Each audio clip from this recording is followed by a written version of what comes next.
श्रीमद् कुंज विहारी नमः। श्री स्वामी हरिदासो विजय तीर्थराम। प्रेम, भगवान का नाम भगवत प्रेम के कारण ही लेना चाहिए। भगवान मिले अथवा न मिले, किंतु उनके मनोहर नाम की विस्मृति न होने पावे। प्रेमी अपने प्रेमी के मिलने से इतना प्रसन्न नहीं होता जितना उसकी नित्य स्मृति से होता है।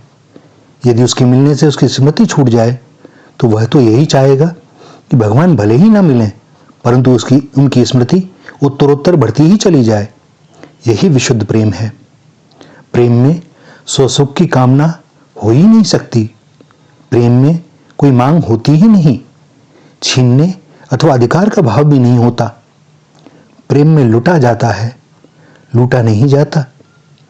तत्सुख सुखित्वा। और सब कुछ प्रेमास्पद को सौंपने के बाद भी सदैव यही भाव बना रहता है कि मैं इतना अवगुणी, कोई पात्रता नहीं, कुछ भी तो ना कर सका, अपने प्रेमास्पद को कोई सुख ना दे सका। सदैव ही अपने प्रेमास्पद के सुख का ही चिंतन, क्या सेवा करूं कि उन्हें और सुख मिले और यह जीवन उनके काम आवे। अपने को प्रेमी मान लेना बड़ा ही तुच्छ भाव। कभी कसकर देखें स्वयं को कसौटी पर। अरे, प्रेमी तो कोई बिरला ही होता है। प्रेम अर्थात आत्मसमर्पण, विशुद्ध प्रेम ही भक्ति है। प्रेमा भक्ति। प्रेम में मैं नहीं होता, होता है केवल तू ही तू। प्रेम ना बाड़ी उपजय, प्रेम ना हाट बिकाए, राजा प्रजा जे ही रुचे, शीस दे ले जाए।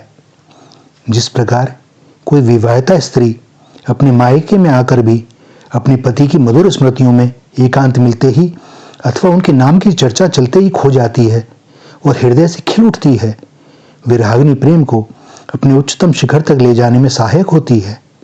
लौकिक रूप से भी जब पति पत्नी साथ रहते हैं तो वे एक दूसरे के बारे में इतना चिंतन नहीं करते ये क्या किया क्या ना किया, किंतु मायके में कुछ दिन के बिछोह में बार बार पत्नी यही चिंतन करती है कि आज न जाने उन्होंने क्या खाया होगा, किसने दिया होगा, न जाने उनकी शुदा शांत भी हुई होगी कि नहीं, उन्हें तो अपना ख्याल रहता नहीं, कैसे रह रहे होंगे। और इधर पति को भी अनुभव होता है कि पत्नी उसके जीवन का कितना महत्वपूर्ण अंग बन चुकी है।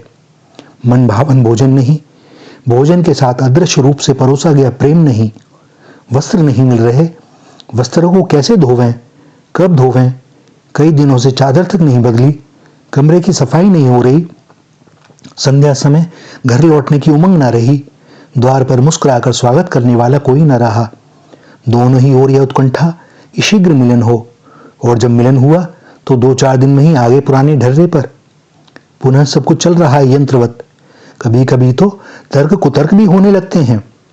मानव मन ही ऐसा है कि इसे विरह बिछोह में ही मूल्य समझ में आता है।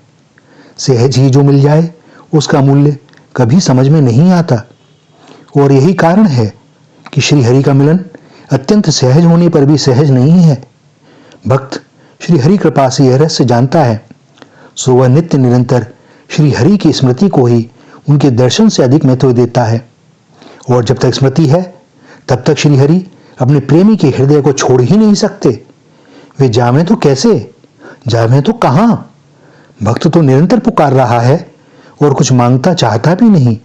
अब तो प्रतीक्षा करनी ही होगी जब तक यह कुछ मांग ना ले। भक्त कनखियों से श्री हरि को देख रहा है किंतु मांगता नहीं, कुछ कहता नहीं। और श्री हरि बार बार उसके सामने आते रहते हैं कि कुछ तो बोले, यह तृप्त हो जाए तो मैं चलूं। सत्य तो यह है कि ऐसे भक्तों के दर्शन से श्री हरि भी तृप्त नहीं होते और न श्री हरि के दर्शन से ऐसा प्रेमी भक्त ही तृप्त होता है।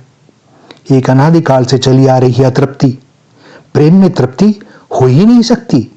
जो तृप्त हो जाए सो प्रेम नहीं कुछ और। भक्त और भगवान दोनों के हृदय में एक दूसरे की स्मृति का अतृप्त सागर, मधुर स्मृतियों की आह्लादमयी तरंगों से दोनों को दिव्य स्नान कराता रहता है। विशुद्ध प्रेम में कोई नियम कहां, किंतु एक नियम अवश्य है कि प्रेम में प्रेमास्पद का सुख ही अपना सुख माना जाता है।